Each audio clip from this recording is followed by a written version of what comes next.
অনেক দিন থেকেই রক্তিমের ইশিকাকে খুব পছন্দ। ইশিকারও হয়তো ভালো লাগে রক্তিমকে, কিন্তু রক্তিম ঠিক তা বুঝতে পারে না।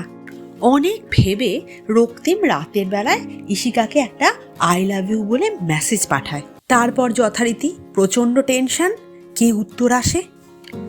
বেশ কিছুক্ষণ পর ফোনে মেসেজ ঢোকার শব্দ পায় রক্তিম। লেখা ছিল কাল উত্তর দেব। রক্তিম আবার লিখে, এখন তো কিছু বল, যাতে রাতে ভালো করে ঘুমাতে পারি। ওদিক থেকে আবার অ্যান্সার আসে, ভালো করে অঙ্ক প্র্যাকটিস কর, কাল এক্সাম আছে। পরের দিন রক্তিম ক্লাসে ঢুকলে তখন স্যার রক্তিমকে জিজ্ঞাসা করে, রক্তিম, অঙ্ক প্র্যাকটিস হয়েছে? রক্তিম একটু বিরক্ত সহকারে উত্তর দেয়, হ্যাঁ স্যার। স্যার বলেন, রক্তিম, উত্তর পরীক্ষার আগে দেব না পরে? রক্তিম তো চমকে ওঠে। স্যার বলেন, কাল রাতে মেসেজগুলো তুই আমাকে ভুল করে পাঠিয়েছিলি, বলে হাসতে হাসতে বেরিয়ে যান।